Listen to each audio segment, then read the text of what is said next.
때마다 해줘야 하는 비료 작업이 힘드시다고요?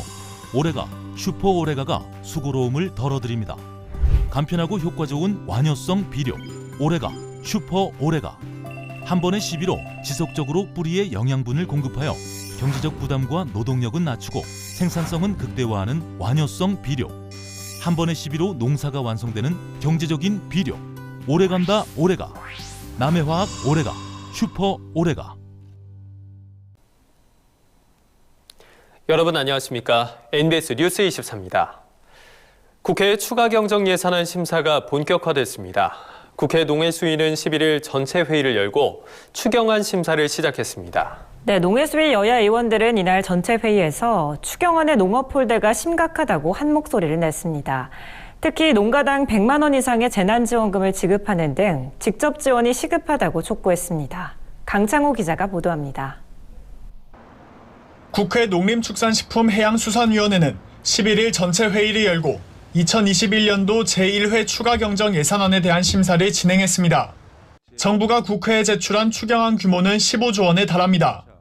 추경 예산과 기정 예산 4조 5천억 원을 묶어 코로나19 맞춤형 피해 대책을 추진할 예정입니다. 하지만 추경안 중 농림축산식품부 소관 사업은 129억 원에 불과합니다. 이에 이날 농해수위 전체 회의에선 농어가의 가구당 100만 원 이상의 재난지원금을 지급하기 위한 예산이 정부 추경안에 포함돼야 한다는 주장이 나왔습니다. 어려울 때일수록 가장 먼저 타격을 받는 분야는 어디입니까? 가장 어려운 계층들 아니겠습니까? 저는 가장 어려운 계층들이 우리 농민, 어민, 임업을 하시는 분들이라고 저는 생각을 합니다. 농민과 어민들 그리고 임업인들에 대해 가지고 그 농가당 적어도 100만 원씩 이상의 재난지원금을 지원해야 된다. 이번 추경에 우리 113만 8천 가구 농수축 산림인들에게 적어도 100만 원씩을 줘라. 왜 여태까지 안 줬냐라는 그런 취지로 1조 3천억이 넘는 예산을 추가로 요구를 했습니다. 농림부나 해수부에서도 농림수축산인들에게 희망을 줄 수 있도록 애결히 의원들을 잘 좀 설득해 줬으면 좋겠다. 그리고 재정 당국과도 보다 더 폭넓게 좀 협의를 좀 했으면 좋겠다. 정부 추경안에 담긴 농식품부 소관 예산이 코로나19 피해 지원과 직접적인 관련이 없다는 지적도 나왔습니다. 정작 필요한 곳에 예산을 편성하지 않았다는 겁니다. 이번에 추경 올라온 사업들 보니까 코로나19와 직접적인 관련이 없어요. 하나 예를 들면 농지용 관리 지원 사업 있잖아요. 이게 48억 7,900만 원 신고 편성됐잖아요. 추경에. 이게 코로나19하고 무슨 상관이 있습니까? 국회 농해수위는 농업 분야가 빠진 추경안에 농어촌 특별회계 잉여분이 사용되는 것에 대해서도 지적했습니다. 추경안에 농특회계 잉여분을 사용하는 만큼 농어민 재난지원금 지급을 적극 반영해야 한다는 겁니다. 이번 추경 예산 재원 15조 중에서 국채 발행 9조 9천억을 빼고는 농어촌 특별회계 2조 3천억 원이 제일 큰 부분으로 지금 돼 있습니다. 농식품부는 농특회계 재원을 조정 명목으로 헌납할 게 아니라 우리 농업인도 재난지원금 편성이 소외되지 않도록 노력을 했어야 되는데. 한편 이날 농해수위에 상정된 소관부처 추경안은 16일 농해수위 예산결산심사소위의 심사를 거쳐 17일 최종 의결될 예정입니다. NBS 뉴스 강창호입니다. 대통령 직속 농업 농어촌 특별위원회가 비농업인의 농지 소유 규제 강화에 드라이브를 걸기로 했습니다.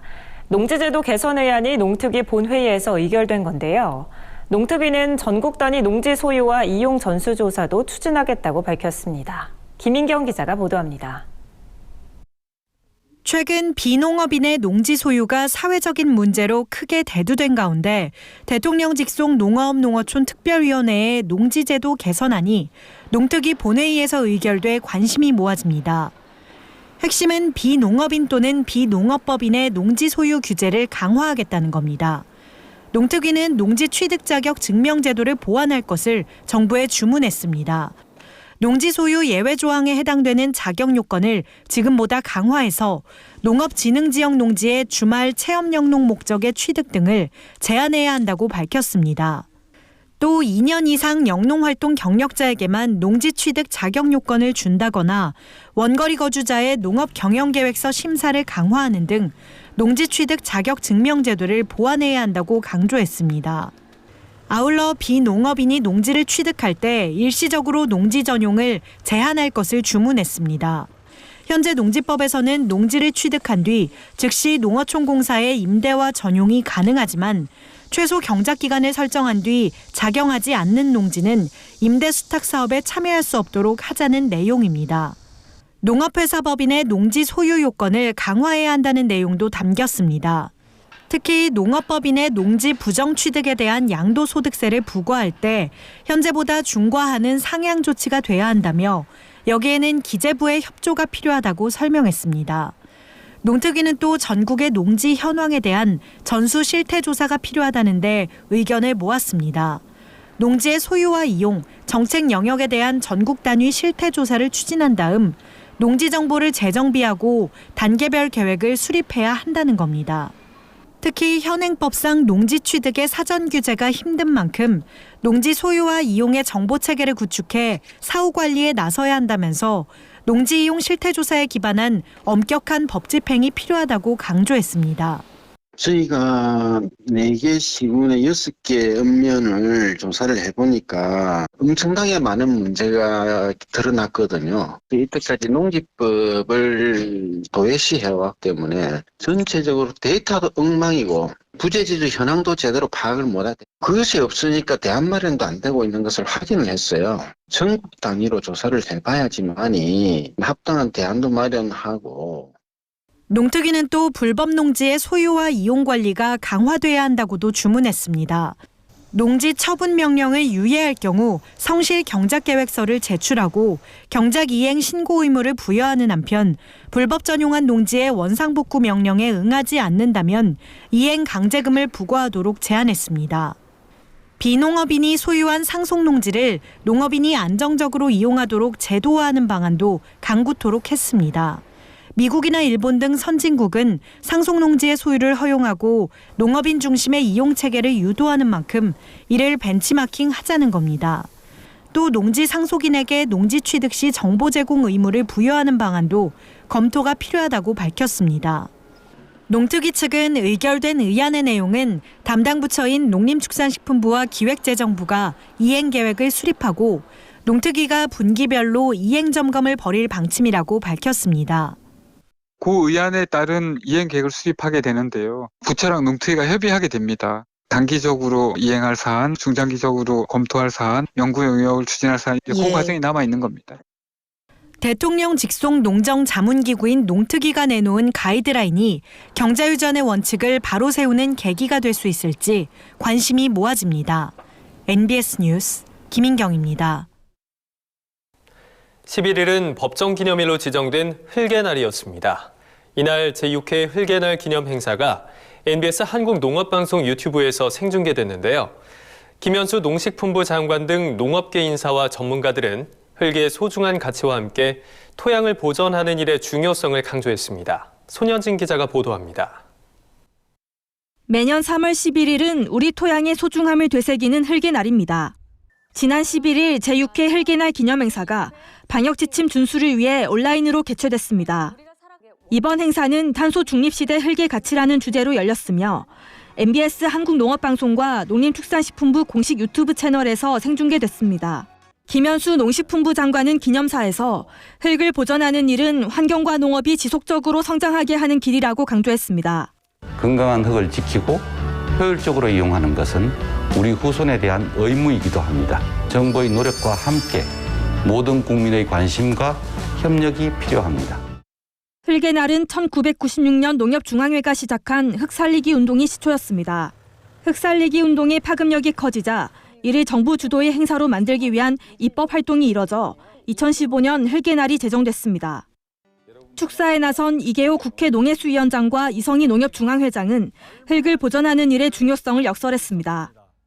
흙을 잘 지키고 가꾸는 것은 생태계를 지키는 길이고 또 건강한 농업 생산을 확보하는 길이라고 생각을 합니다. 흙의 건강을 유지하는 것이 바로 우리의 생명을 지키는 것입니다. 흙을 지키고 우리 농촌과 먹거리를 지키는 일이 얼마나 소중하고 시급한 일인지 기념식에서는 현해남 제주대 교수와 박혜진 아나운서의 토크 콘서트가 눈길을 끌었습니다.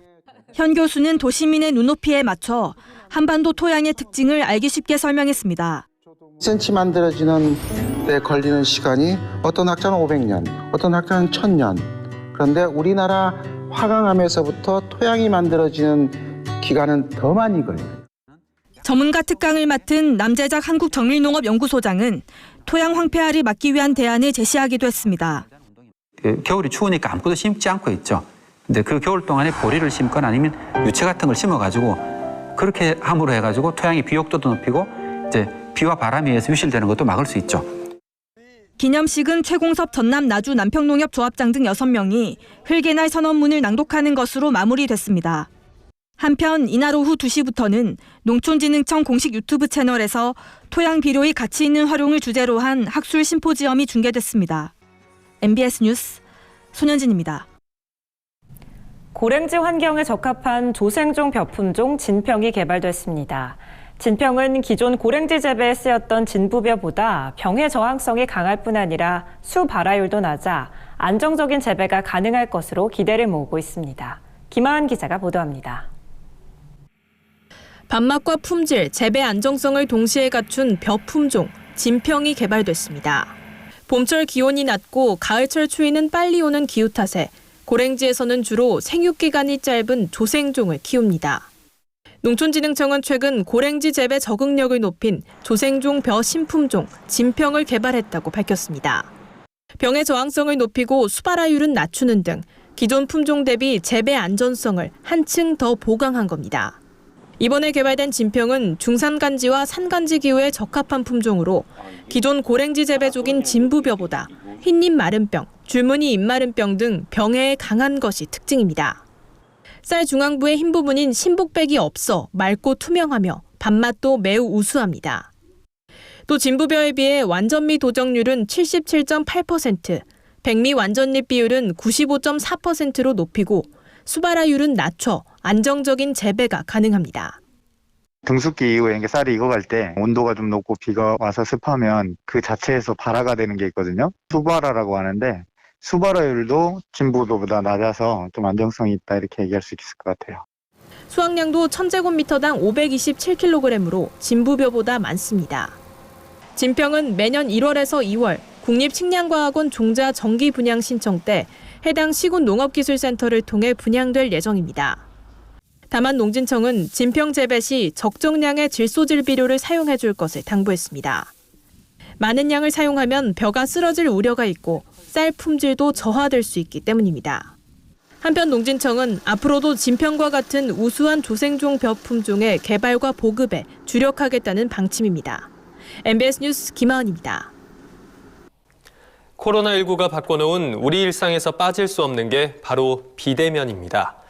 특히 온라인 소비가 확대되면서 실시간 방송 판매, 즉 라이브 커머스는 농산물 판로 확보 측면에서 주춧돌 역할을 하고 있는데요. 각 지자체에서도 라이브 커머스를 적극 활용해 농가 소득 제고에 나선다는 방침입니다. 보도에 남수지 기자입니다. 코로나19 여파로 새로운 농산물 판매 수단으로 자리 잡은 라이브 커머스 플랫폼. 이 기세를 이어 각 지자체들이 라이브 커머스를 활용한 비대면 유통 경쟁력 강화에 나서고 있습니다. 전남도는 지난해 한 포털 사이트에서 남도장터 브랜드관을 운영해 라이브 커머스 시장을 선점하고 있습니다. 전남도에 따르면 지난해 도내 34개 업체를 대상으로 라이브 커머스를 운영한 결과 6억 원의 매출을 올려 농특산물 판로 확대에 큰 도움을 줬습니다. 올해는 라이브 커머스 참여 업체를 200곳으로 확대하기로 했습니다. 선정 기준은 남도장터에 입점했거나 입점 예정인 업체입니다. 제품 적합성, 가격 등을 종합평가해 업체를 선정하고 300만 원을 지원하기로 했습니다. 지원금은 출연자 섭외비, 쇼핑 지원금 등에 사용할 수 있습니다. 올해 취소된 지역 축제도 라이브 커머스와 연계해 농특산물 온라인 판매 촉진 행사를 추진하기로 했습니다.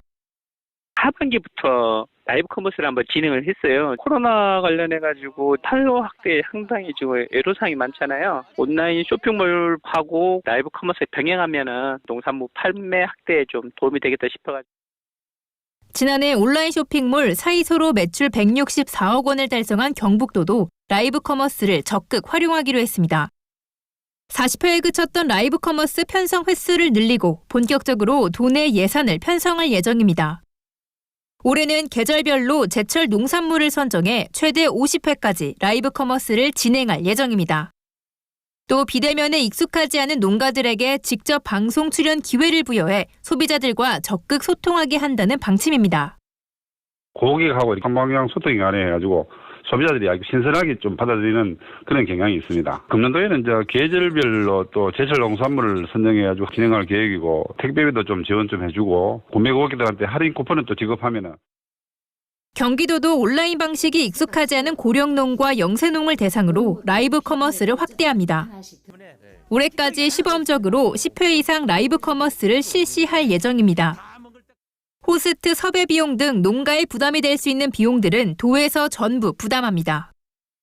효과적인 상품 판매를 위해서 경기도의 온라인 농산물 쇼핑몰 마켓 경기의 인기 상품과 영세 농업인의 상품을 함께 판매할 계획입니다.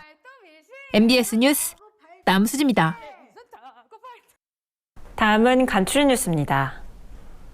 농협중앙회가 올 상반기에 900여 명의 농축협 신규 직원을 공개 채용한다고 최근 밝혔습니다. 농축협 채용은 오는 5월에 원서 접수 후 서류 전형과 필기시험, 면접 순으로 진행되며 블라인드 방식의 채용으로 연령과 학력, 성별 등에 따른 제한이 없습니다.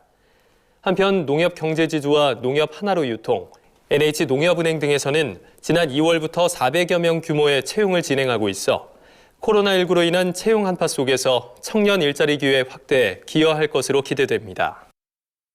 충북 괴산군은 지난 10일 농촌진흥청과 공동 개발한 토종 초당 옥수수의 이름을 대학단 옥수수로 결정하고 상표 출원했다고 밝혔습니다.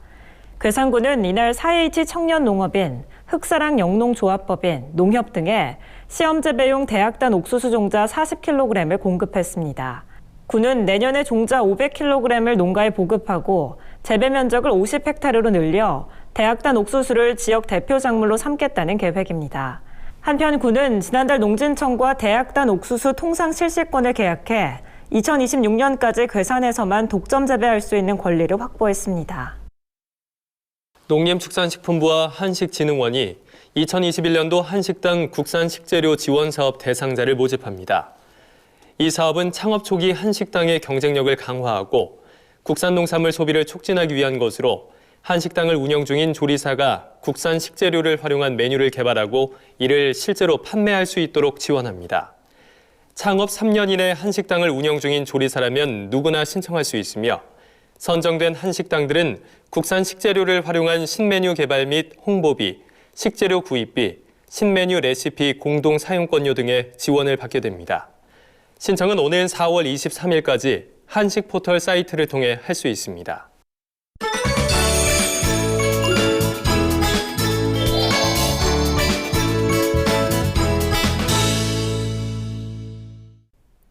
우리 농산물의 숨은 효능과 건강 정보를 전해드리는 건강톡톡, 알고 먹는 우리 농산물 시간입니다.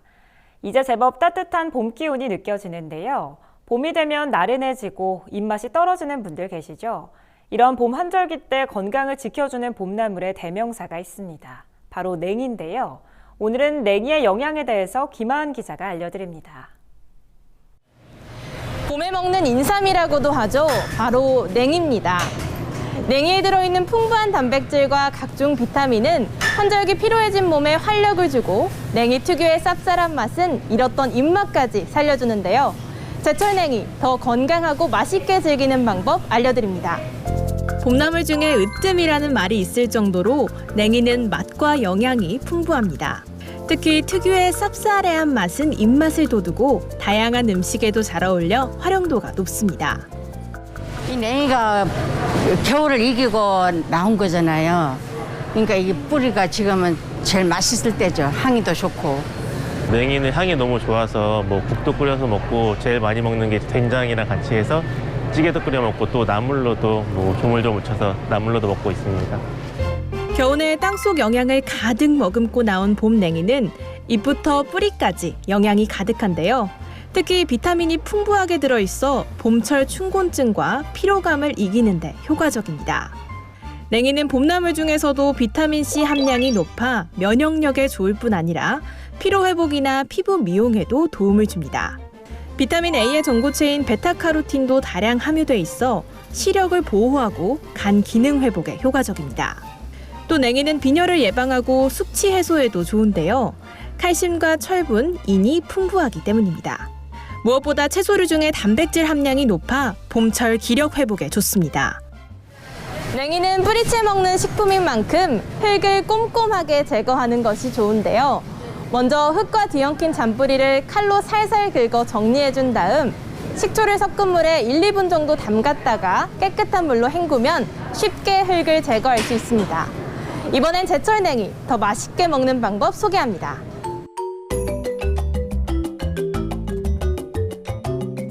손질한 냉이는 먹기 좋은 크기로 썰어줍니다. 바지락살은 끓는 물에 2분간 살짝 데칩니다. 차가운 물 반컵에 부침가루와 튀김가루를 넣고 잘 섞어줍니다. 반죽에 냉이와 바지락, 송송 썬 청양고추와 홍고추를 넣고 골고루 섞어준 다음 기름을 두른 팬에 노릇노릇 붙여주면 봄내음 물씬 풍기는 냉이 바지락전이 완성됩니다. 네, 냉이는 혈액순환을 돕는 엽산이 풍부한데요. 바지락에는 엽산의 합성을 돕는 비타민 B12가 들어있어서 냉이와 바지락 함께 드시게 되면 체내에서 합성할 수 있는 엽산의 양이 증가하게 되기 때문에 궁합이 아주 좋습니다. 냉이는 뿌리채 먹는 것이 좋은데요. 생으로 먹는 것보다는 끓는 물에 살짝 데쳐 먹는 것이 건강에 더 이롭다고 합니다. 지금까지 건강톡톡 알고 먹는 우리 농산물이었습니다. 저희가 준비한 소식은 여기까지입니다. NBS 뉴스 24 마칩니다. 함께해 주신 여러분 고맙습니다.